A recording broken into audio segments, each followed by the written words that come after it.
al caricaturista y periodista Rafael Barajas, el Fisgón, aquí en Sin Censura. ¿Cómo estás, Rafa? Bienvenido a Sin Censura. Pues con el gusto de estar aquí contigo, Antonio. Es un placer estar contigo y con tu público. Es un placer también para nosotros. Tú, bueno, como uno de los miembros más importantes del partido, además, ideario de esto. No, sí, la verdad es que siempre dices, no, Toño, claro que no, sí. Mira, hay que decirlo con todas sus letras, ¿no? Nos gustaría muchísimo escuchar tu opinión ante ya la última de las últimas en cuanto a los enfrentamientos que existen, incluso durante una veda para determinar a el coordinador o coordinadora de la defensa de la Cuarta Transformación, la senadora Malu Micher, junto con la senadora Marta Delgado, si no me equivoco, consiguen que se hagan realidad los planteamientos de Marcelo Ebrard y que las encuestas se prolonguen hasta el 4 de septiembre, en algo que pues yo digo, no veo la necesidad. Y esto tiene, en definitiva, pues mucho eco pasando en el otro bando, en el otro lado de la palestra. ¿Qué opinas? ¿Qué opinas, Fis? Pues mira, yo lo que veo es que estamos en realidad ante una disyuntiva muy clara. Hay dos proyectos de nación muy claramente delineados a todo nivel. Por un lado, tú tienes el proyecto de Va por México, que es un proyecto que está encabezado por Claudio X González, por un sector de la cúpula empresarial, por Gustavo de Hoyos, etcétera, y en el cual participan el PRI, el PAN y el PRD, y que ha recibido el apoyo de grandes medios y de muchos de los voceros de las lógicas neoliberales o de la era neoliberal. Este es un proyecto que tiene planteamientos muy claros. De entrada, le han pedido a José Ángel Gurría, el famoso ángel de la dependencia, el autor del FOBAPROA, que sea él quien estructure el proyecto de aquel bando. Entonces, pues, es claro lo que va a plantear, es decir, es evidente que lo que va a plantear es un proyecto totalmente neoliberal y el retorno a las prácticas neoliberales. Y por el otro lado, tú tienes el proyecto del Movimiento de Regeneración Nacional de la Cuarta Transformación, que se plantea una cosa totalmente diferente. Fíjate, en este proyecto lo que se hizo fue, pues sí, consultar expertos, consultar especialistas, pero sí hacer un trabajo de consulta muy importante con las bases, ¿no? Llamar a hacer toda una serie de asambleas populares, y apenas este domingo se llevó a cabo la cuarta jornada de consultas, ¿no? Y asistieron 85,000 personas. Es decir, si tú revisas lo que pasó en este proceso, te vas a dar cuenta que hubo efectivamente una movilización importante para la discusión y para el debate. Es decir, el ejercicio de consulta, además, tiene muchas implicaciones. Se plantea, entre otras cosas, que el proyecto es más importante que la persona. Fíjate, esto no es una cosa menor. Esto claramente en un país, en una nación que está acostumbrada a las lógicas presidencialistas, a las lógicas caudillistas, lo que se hizo es plantear 19 temas de debate y se pusieron a discusión esos 19 temas de debate. Primero se abrieron foros y conferencias y luego se han hecho asambleas. No ha concluido la última jornada, se ha interrumpido justamente por el proceso interno, ¿sí? Pero si tú revisas, pues se han tocado temas que son súper importantes: paz y justicia, bienestar. Esta semana se discutieron 4 temas que son claves para la nación mexicana, que son salud, educación, el tema de las mujeres y el tema de la diversidad. Y coincidió el debate de la educación con el regreso a clases, ¿no? Y esto ha implicado, entre otras cosas, pues una discusión, un debate importante. Y fíjate, lo que vimos fue un apoyo muy importante dentro de las asambleas a los libros de texto y todo eso. Entonces, aquí el punto central es que se puso por delante el proyecto, se puso el proyecto antes que los candidatos, y bueno, pues eso es lo que se puso en práctica. Y te voy a decir, mira, en la primera jornada, hubo una participación de 57,000, hubo 299 asambleas en el interior del país, se dice en el exterior, y hubo una participación de 57,280 personas, que es mucho. Y nunca había habido un debate nacional de ese tamaño, pero el ejercicio fue creciendo. La segunda jornada fue el 30 de julio y ya hubo 346 asambleas en el interior del país y 9 en México, con un total de 355 asambleas, y participaron 78,788 personas, lo cual es mucho. Es más, pues, ¿no? Hubo un crecimiento de cerca del 40%. En la tercera jornada, la del 13 de agosto, hubo 387 asambleas en el territorio nacional, 6 en Estados Unidos, es decir, dando un total de 393 asambleas, y hubo una participación de 83,012 personas, es decir, fue creciendo. Y en la última, la del 27 de agosto, la participación fue de arriba de 85,000 personas. Entonces, bueno, pues es un ejercicio importante, es decir, en plataformas digitales hubo más de 3 millones de vistas en foros y conferencias, en foros nacionales participaron arriba de 7,200 personas presenciales y 11,000 virtuales, hubo 29 conferencias nacionales y foros, es decir, fue una discusión muy interesante. Y claro, eso es en lo que concierne al programa.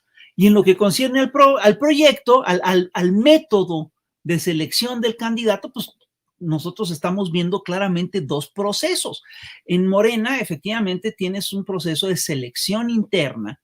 Y fíjate, alguien ha señalado, es decir, Andrés Manuel López Obrador podría haber seguido con la cultura política del país, es decir, bueno, yo me inclino a favor de fulano, de sutano, de fulana, etcétera, y eso es lo que habría decidido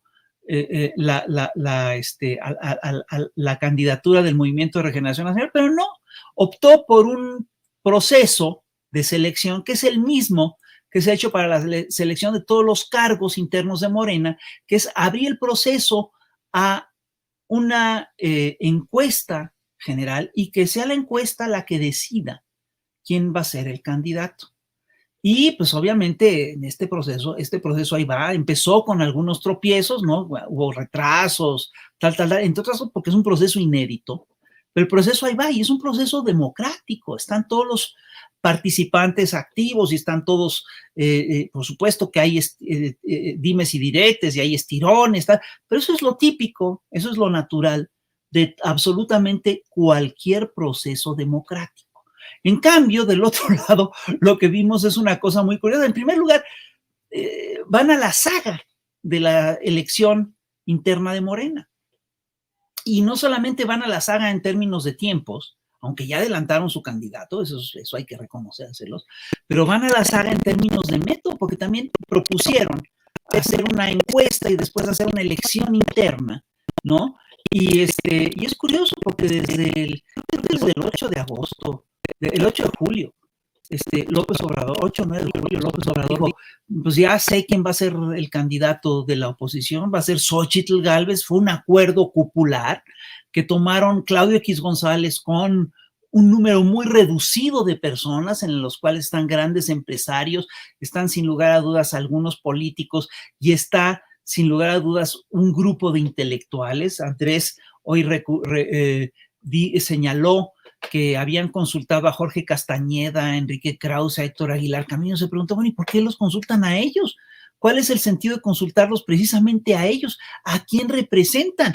¿Quiénes son ellos? ¿Qué cantidad de población encarnan? ¿No? Bueno, pero el caso es que parece ser que esos fondos que fueron consultados, y lo que se hizo en realidad es que y había, si tú recuerdas, 17, 18 candidatos en un principio, y los fueron cepillando poco a poco, los fueron bajando poco a poco, ¿no? Y yo recuerdo que hace unas semanas, en agosto, el 8 de agosto, un mes después de que Andrés había dicho que era Xóchitl Gálvez la indicada, salió un panista si mal no recuerdo, se llama Jorge Luis Preciado, a decir que él había hablado con Marco Cortés y que Marco Cortés le había pedido que declinara porque ya estaba todo decidido a favor de Xóchitl Gálvez. O sea, lo que está diciendo es que sí, era una simulación, todo el proceso interno de la elección del Grupo Va por México.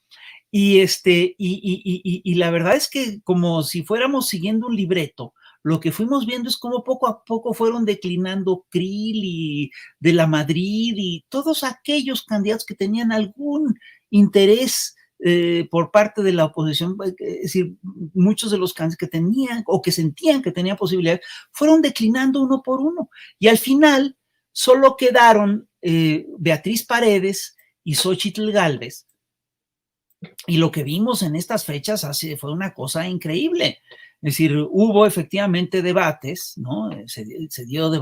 Hubo debates entre Xóchitl Gálvez y Beatriz Paredes, y lo que vimos es que la diferencia entre Beatriz Paredes y Xóchitl Gálvez era muy importante en términos, digamos, de oficio político, de articulación. Xóchitl Gálvez es una política muy poco articulada, es decir, es muy torpe en su discurso, es una mujer muy limitada políticamente, pero además es una mujer que está ya muy manchada por su trayectoria política. Ella se hizo célebre por ser, digamos, la vocera de las campañas de difamación contra los hijos de Andrés Manuel López Obrador. Ella es la que hizo la maqueta de la Casa Gris y en su discurso se la pasa diciendo, tiene un discurso muy hecho, en la cual básicamente dice que la 4T es un fracaso, que ha sido un horror, que todo es un desastre, que hay más muertos que nunca, que la corrupción ha crecido, etc. Pero ese discurso realmente no se sostiene con la realidad, porque lo que estamos viendo es que las cifras que da la 4T son muy distintas. Las cifras que tenemos por parte de la 4T es que la economía está estable, el peso se está apreciando, se ha apreciado 14%, cosa histórica, yo no la había visto en mi vida. Es decir, se sacó entre 2018 y el 2022, salieron de la pobreza 5.1 millones de mexicanos, y esta historia además en medio de una pandemia. Entonces lo que vimos es que entre 2018 y el 2020 entraron a la pobreza más mexicanos por la pandemia, pero salimos de la pandemia con mucha rapidez, sin endeudamiento. Es la primera vez que un gobierno mexicano en décadas, es la primera vez en décadas que un gobierno mexicano no se endeuda, y menos en medio de un proceso de pandemia, de emergencia de salud. Entonces, las cifras que está dando la Cuarta Transformación son muy buenas. Es decir, pueden no gustarle a la oposición, pero se está construyendo el Tren Maya, ya empezamos a ver marchar los trenes, se está concluyendo ya la refinería de Dos Bocas, se construyó el Aeropuerto Internacional Felipe Ángeles, se está construyendo el transoceánico, y esto sin deuda. Fíjate, ¿cuándo habías visto eso? Entonces, todo el discurso de Xóchitl Gálvez se cae a pedazos. Xóchitl Gálvez habla de la corrupción, de la Cuarta Transformación, y la verdad es que los argumentos que ha dado, las cosas que plantea, no tienen ningún sustento. Yo estoy convencido de que así como hay fake news, hay una cosa que se llaman los fake escándalos, que es que hacen escándalos a partir de la nada, ¿no? Por ejemplo, hemos visto en fechas recientes cómo denuncian a gentes perfectamente respetables como Violeta Vázquez Rojas porque reciben un sueldo de maestras, como si eso fuera un delito. ¿Y de qué quieren que viva la gente? Ella recibe un sueldo de maestras. Bien, entonces eso dicen que es chayote que da el gobierno. Es decir, eso es realmente una mentira. Eso es un fake escándalo, y lo hacen igual con otros actores políticos, con mucha otra gente que es cercana a Morena. Lo han hecho con Epigmenio Ibarra. Es decir, es una cosa increíble lo que hacen, cuando del otro lado tienes unos escándalos que son verdaderamente terribles, ¿no? Es decir, parece ser que ya no, que no cuenta o no se ha hecho el suficiente énfasis, pero hace unos días, en una finca que es propiedad de Cabeza de Vaca, Francisco Cabeza, el hombre al que el Frente, al que el Frente de Va por México quiere poner encargado de la seguridad nacional, en una finca suya, se encontró un cementerio clandestino. Ahora que están hablando de desaparecidos, date cuenta de la gravedad del caso. El señor está acusado, entre otras cosas, de lavado de dinero, de vínculos con el narcotráfico, y a ese señor lo quieren poner al frente de la seguridad nacional. Es un escándalo increíble. Y se le acaba de descubrir un cementerio clandestino en una finca de él y nadie dice nada. Los medios se callan. A mí me parece verdaderamente increíble. Me parece increíble, por ejemplo, toda la actuación de los jueces mexicanos. Norma Piña viene y pide un aumento al presupuesto de la Suprema Corte de Justicia de la Nación. Quieren recibir más de 81 mil millones de pesos, lo cual es una barbaridad. No hay ningún esfuerzo por quitar estos, por ejemplo, fideicomisos que son ofensivos, que les dan a los jueces un fondo de 3 mil millones de pesos para arreglar sus casas. Dime quién tiene eso, ¿no? Y no habla de restringir los salarios, se ampararon o siguen, no es que se hayan amparado, pero siguen toda una serie de juicios dilatorios para retrasar el hecho, para retrasar esta historia que ellos siguen cobrando más que el presidente de la República y que es violatorio, cosa que es violatoria de la Constitución, ¿no? Es una cosa increíble. Y, ojo, le acaban de dar libertad condicional a Eugenio Hernández Flores, que es exgobernador de Tamaulipas, ¿sí? Y que es un señor que ha sido acusado de lavado de dinero, de vínculos con el narcotráfico, que es perseguido, entre otras cosas, por la justicia norteamericana, ¿no? Y resulta, ahí, lo que quiero decir con esto es que del otro lado, del lado de Va por México, tienes verdaderos escándalos. Y escándalos graves, escándalos serios. Ve, por ejemplo, cómo han matado la información alrededor del juicio de García Luna.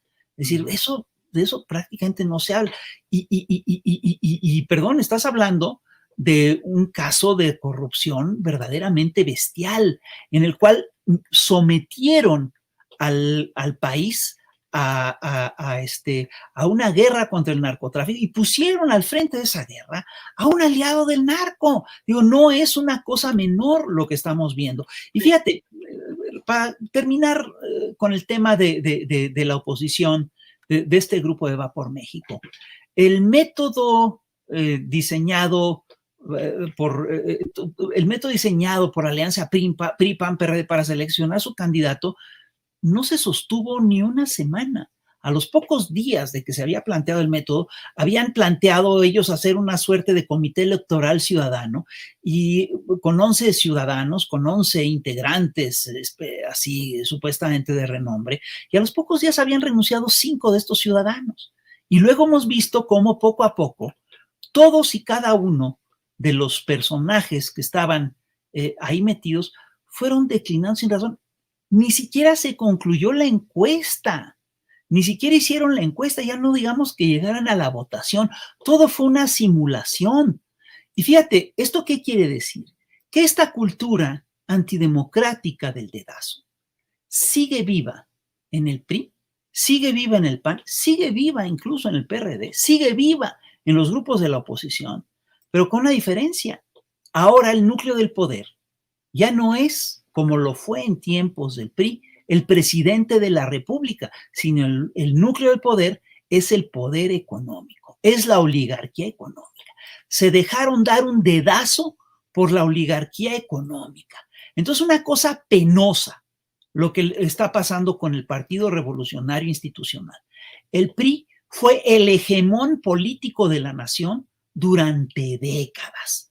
Es decir, hubo periodos largos, ¿sí?, en los que el PRI ponía desde el presidente de la República hasta los regidores de todos los pueblos, de todos los estados.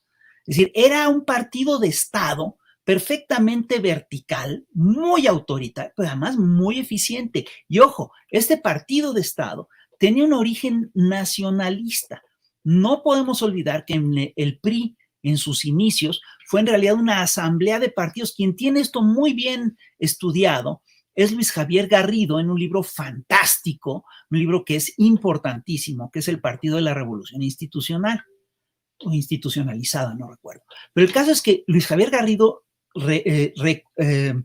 hace el recuento de cómo se forma el PRI. Había un montón, después de la revolución había un montón de caudillos y de caciques en todo el país, y había un montón de partidos locales. Entonces el PRI empieza siendo, lo que organiza Plutarco Elías Calles es en un principio una asamblea de partidos, y a todos los congrega bajo un gran partido nacional en el cual el presidente es el factotum, el factor de decisión. Y además, es decir, está bien documentado que el PRI en aquel momento, en el 27, mandó, en el 29, perdón, mandó a gente a estudiar los partidos nuevos que se hacían en aquel momento, y los partidos sólidos o grandes que crecían en aquel momento eran de dos tipos, pero tenían características muy, muy similares.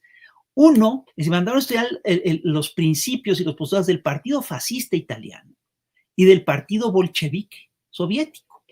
Son partidos totalitarios los dos. Y el PRI se concibió como un partido de Estado. Y el PRI tuvo una hegemonía absoluta durante décadas. El PRI ha sufrido varios cambios a lo largo de su historia. Con Cárdenas, el Partido Nacionalista Revolucionario se cambió su nombre a Partido de la Revolución Mexicana. Y el Partido de la Revolución Mexicana se estableció con 3 sectores, que eran el sector obrero, el sector campesino, y fíjate qué curioso, el sector militar, en un principio, porque eran los sectores que según que en aquella época decían que encarnaban a la gran mayoría de la población, al pueblo de México. Esto cambia tiempo después, cuando Ávila Camacho plantea que un cambio en los 3 sectores, saca al sector militar y mete al sector popular. Y ahí se mete también el sector empresarial, ¿no? Y ahí eso es lo que se estructuró ya como el Partido de la Revolución Institucional. Y el Partido de la Revolución Institucional seguía siendo, a grandes rasgos, un partido nacionalista. Y hay que decirlo, es decir, tuvo, digamos, gobiernos, el PRI tuvo gobiernos, tuvo algunos gobiernos que sí defendían a la nación, defendían los intereses de los mexicanos, ¿no?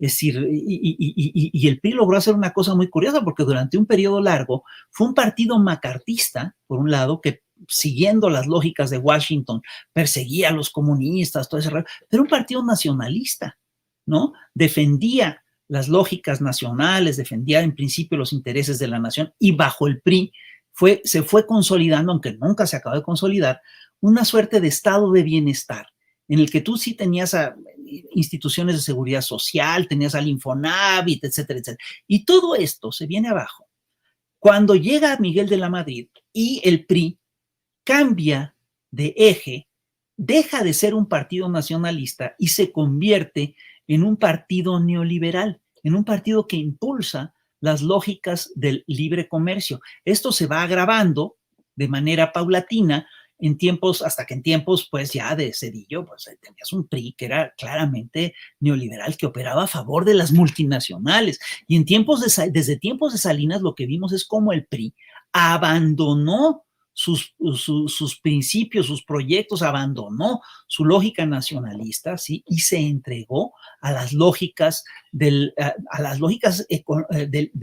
libre comercio que el PAN planteaba desde la década de los 30, fundado en un documento que escribió Ludwig von Mises, que era un análisis de la economía mexicana. Entonces el PRI se alía con el Partido de Acción Nacional, hacen una suerte de bipartidismo, y el PRI pierde por primera vez la presidencia de la República en el año 2000 ante Vicente Fox, la vuelve a perder en el 2006 ante Felipe Calderón, que en realidad Felipe Calderón es un fraude electoral brutal para quitarle la presidencia a Andrés Manuel López Obrador, y el PRI recupera la presidencia de la República en el 2012. Y fíjate, el proceso es muy interesante porque los analistas todos te decían en el año 2000, que un partido de Estado, sin el Estado, se iba a desmoronar, y no fue así.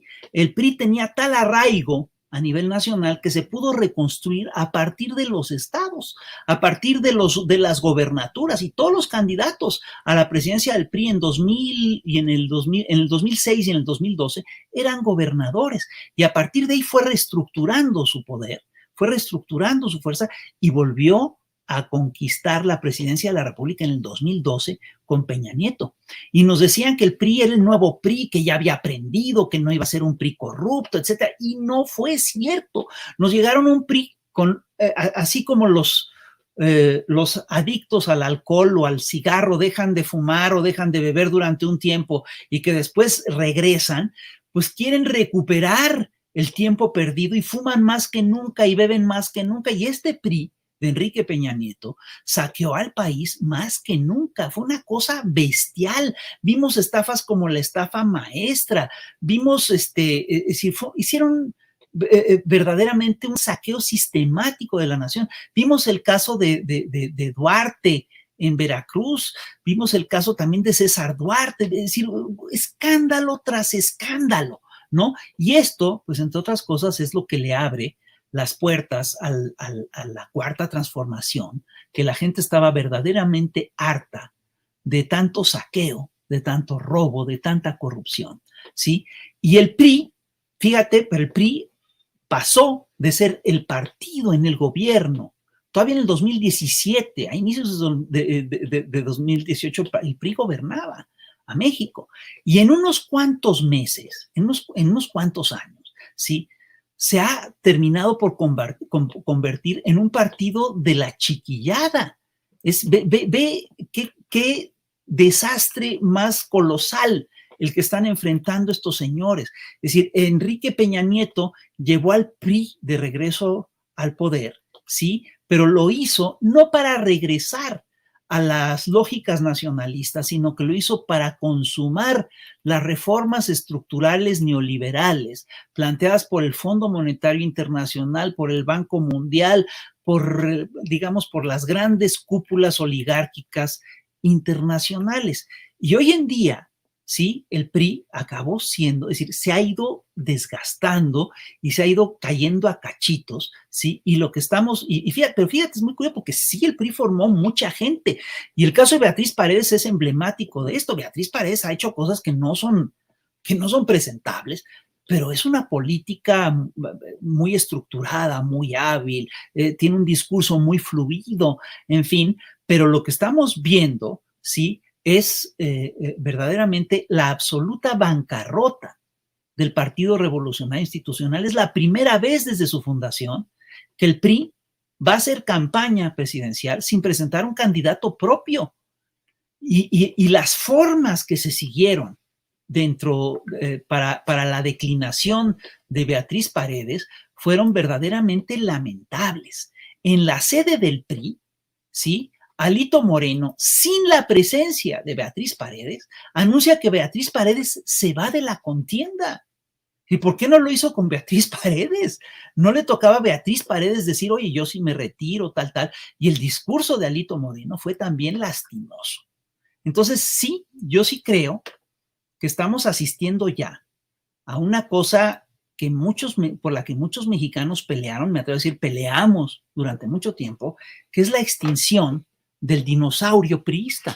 Lo que estamos viendo ya es un final trágico de un partido que francamente tuvo momentos mejores. Y también, y ojo, y que también llegó, saqueó al país, reprimió, que tiene también un historial negro imborrable, ¿no? Entonces, pues yo aquí te lo dejaría. Mira, querido Phil, la verdad es que sin ánimos de sonar infantil, para mí es el partido que ocasionó el gran holocausto mexicano, como en algún momento lo mencionó el padre Alejandro Solalinde. Y la realidad es que, fíjate, mencionas las circunstancias alrededor de esa unión putrefacta del PRI-PAN-RD, que ahora es el Frente Amplio contra México. Hablas de cómo es que designaron para su proyecto de seguridad a alguien como cabeza de vaca. a José Ángel Gurría para su proyecto de nación, el creador del Fobaproa. Hablas de esos asegúnes dentro del PAN, dentro del PRI, cómo están cayendo en lo absoluto, pero también hay que pensar en quién es su candidata. Su candidata ha sido exhibida por el mismo presidente López Obrador de ser un personaje creado por Marta Sagún y Vicente Fox, que siendo funcionaria pública precisamente en el sexenio de Fox, después en el sexenio de Calderón y como delegada de Miguel Hidalgo, se enriqueció con una cantidad impresionante de contratos multimillonarios para sus dos empresas. Y esa es hoy la cara de la oposición con la que van a buscar enfrentarse a Morena y sus aliados. La verdad es que a mí me gustaría muchísimo decir que ya está todo de gane, pero siempre se advierte en la política que hay que ser cautos en este tipo de circunstancias.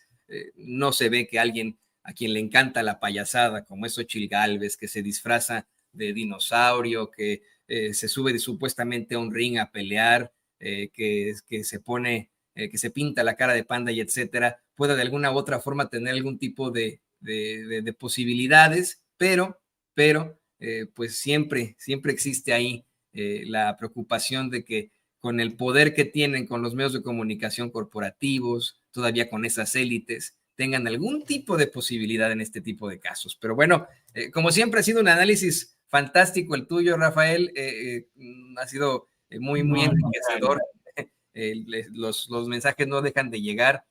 Por favor, compártenos también tus redes sociales para que la gente se ponga en contacto contigo. Bueno, yo estoy en Twitter como fisgonmonero@yahoo.com, como fisgonmonero, pues yo creo que ahí me pueden encontrar. Y sí, lo que dices es increíble. Xochitl Gálvez, esta mujer que es la punta de lanza supuestamente contra la lucha de la terrible corrupción de la 4T, pues es una mujer que se enriqueció a la sombra del poder, ¿no?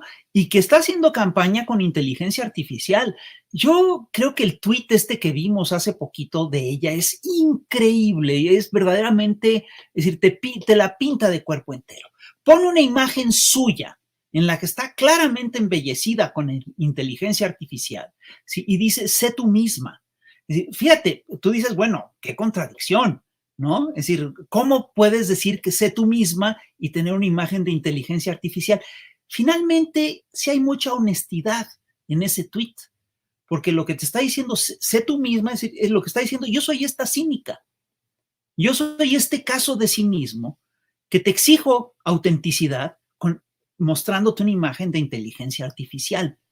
Entonces, estás hablando de una cosa muy brutal, ¿no? Se están vendiendo, no estamos viendo una dirigente, estamos viendo una marca que tratan de implantar con todas las lógicas de la mercadotecnia moderna, con inteligencia artificial, inflándola con los medios, es decir, por supuesto que nada está escrito en política, y sí te quiero decir, ella es la candidata de la maquinaria del dinero. Sin lugar a dudas pueden pasar muchas cosas, pero yo espero, yo espero que pues la gente vea quién es Xochitl Gálvez de veras. Yo también, yo creo que lo ven, estoy convencido, Fis, que incluso dentro de su base política obtiene mucho rechazo por esos mismos fachos, la ven y dicen, híjole, Xochitl Gálvez, he hecho yo pues vamos, el ejercicio de consultar a gente que se identifica más con la derecha, conocidos o no, qué es lo que sienten, qué les parece el personaje de Xochitl Gálvez. Siempre hacen esta carita, Fis, bajan la cara y dicen, pues, ¿qué te puedo decir? Así que al menos por ahí no los han podido convencer, pero pues bueno, tú por favor síguela exhibiendo en la jornada con tus cartones, cada vez que te quedan mucho mejor y seguimos en esto. Bueno, es un gusto estar contigo, Antonio, y nos estamos viendo. Nos estamos viendo. Muchas gracias al queridísimo Rafael Barajas, el Fisgón, gran periodista, gran caricaturista, gran monero aquí en Sin Censura. Y le pido al equipo que nos grabe, por favor, para antes de presentar a mi queridísima